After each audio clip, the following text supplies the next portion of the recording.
चलिए स्टार्ट करते हैं। तो हमारी जो आज की जो स्टोरी है वो कौन सी स्टोरी है ना, two friends and a bear, दो मित्र और एक भालू। तो चलिए स्टार्ट करते हैं। तो सबसे पहले आपको क्वेश्चन में पूछा क्या जाएगा, क्वेश्चन के अंदर आपको कुछ इस प्रकार की आउटलाइन दे रखी होती है ना, राजस्थान बोर्ड के अंदर एग्जाम जो होते हैं उसके अंदर इस प्रकार से पूछा जाता है। तो सबसे पहले आपको आउटलाइन दी जाती है, आउटलाइन के अंदर कुछ एक वर्ड होते हैं जिनसे आपको क्या लेना होता है, आइडिया। और कुछ स्टूडेंट्स क्या करते हैं, जो यहाँ पर जो ब्लैंक होती है उस ब्लैंक के अंदर कुछ वर्ड पुट कर देते हैं और स्टोरी बना लेते हैं, जो कि बिल्कुल एक रॉन्ग तरीका है ना, ये नहीं है। आपको क्या करना है, इस जो यहाँ पर आउटलाइन दी हुई है इससे आपको आइडिया लेना है। जैसे कि टू फ्रेंड्स है, बे अर्न मनी है ना, अर्न करने के लिए ट्रैवल करते हैं और फिर बीच में फॉरेस्ट पड़ जाता है, जंगली जानवर आ जाते हैं, वो एक दूसरे को मदद करने की प्रॉमिस करते हैं, पेड़ पर चढ़ जाता है एक दूसरा, नहीं पता होता पेड़ पर कैसे चढ़ते हैं, उनको खतरा महसूस होता है, ज़मीन पर लेट जाता है, भालू स्मेल करता है, सोचता है कि मरा हुआ है, भालू उसको छोड़ देता है और वो कहता है कभी भी झूठे मित्रों पर विश्वास नहीं करना चाहिए। इस प्रकार से आउटलाइन से आपको क्या लेना है, idea.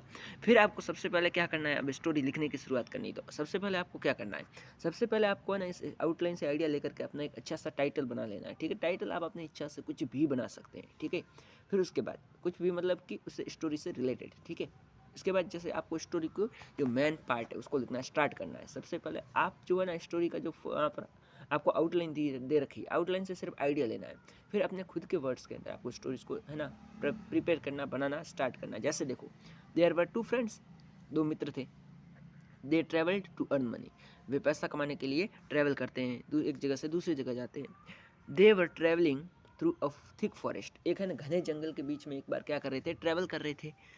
There were many wild animals, अब जंगल के अंदर से वो ट्रैवल कर रहे थे, जा रहे थे, यात्रा कर रहे थे, तो बीच में ना जंगल पड़ जाता, जंगल के अंदर क्या थे, बहुत सारे जंगली जानवर थे। They promise to help each other in danger, अब उन्होंने एक दूसरे से क्या कहा कि अब हम जंगल में खतरा हम दोनों को लग सकता है, इसलिए हम क्या करेंगे, अगर खतरा महसूस होता है तो हम एक दूसरे की हेल्प करेंगे, है ना, हम एक दूसरे की हेल्प करेंगे।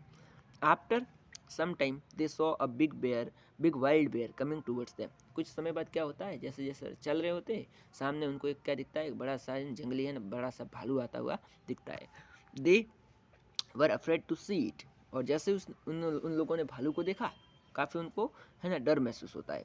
वन ऑफ हिज फ्रेंड्स रैन, अब एक फ्रेंड था उनमें से है ना, वो तेज़ी से दौड़ा और पेड़ के ऊपर चढ़ गया। ठीक है, पेड़ के ऊपर चढ़ जाता है। लेकिन जो दूसरा फ्रेंड होता है वो क्या करता है, the other friend did not know how to climb a tree, अब दूसरे फ्रेंड को बेचारे को पता नहीं कि पेड़ पर चढ़े कैसे। His life was in danger, बेचारे की जी लाइफ थी वह काफ़ी डेंजर में थी। He lay down on the ground as a dead man, तो फिर वो बेचारा करेगा तो करेगा क्या, ज़मीन पर ही है ना मुर्दे की तरह सो गया है ना, मुर्दे की तरह अपनी सांस वास को रोक करके, ही हेल्ड हिज ब्रेथ, है ना, अपनी सांस को रोक कर मुर्दे की तरह ज़मीन पर सो जाता है। द बेयर स्मेल्ड हिम, अब भालू उसके पास आकर के उसको स्मेल करता है, सूंघता है। It thought him dead and went away, भालू ने सोचा कि शायद मरा हुआ है ना, मुझे मरे हुए मांस खाना पसंद नहीं है, तो वहाँ से वो चला जाता भालू उसको छोड़ करके।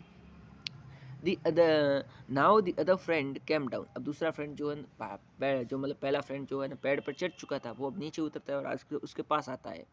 ही आस्क्ड हिज फ्रेंड, उसको पूछता है, जो ज़मीन पर लेटा था उसको पूछता है ना, क्या पूछता है, व्हाट डिड द बेयर से इन योर ईयर, है ना, भालू ने तुम्हारे कान में, जो बेयर था उसने तुम्हारे कान में क्या बात कही। The friend replied never rely on false friends, उसने क्या बोला, एक भालू ने मुझे बताया कि कभी भी झूठे मित्रों पर है ना विश्वास नहीं करना है। The other friend was ashamed, तो इस प्रकार से जो जोहन पेड़ पर चढ़ गया था पहला मित्र, उसने ना काफ़ी शर्मिंदगी महसूस करी। और इस स्टोरी का जो मॉरल निकलता है वो क्या है, never trust on false friends, कभी भी अपने जो फॉल्स फ्रेंड्स से, झूठे मित्र हैं, झूठे वादे वाले मित्र, उनके ऊपर आपको कभी भी है ना ट्रस्ट नहीं करना, कभी भी है ना रिलाई नहीं रहना उसके ऊपर, नहीं तो आपको लास्ट में है ना घाटा हो सकता है।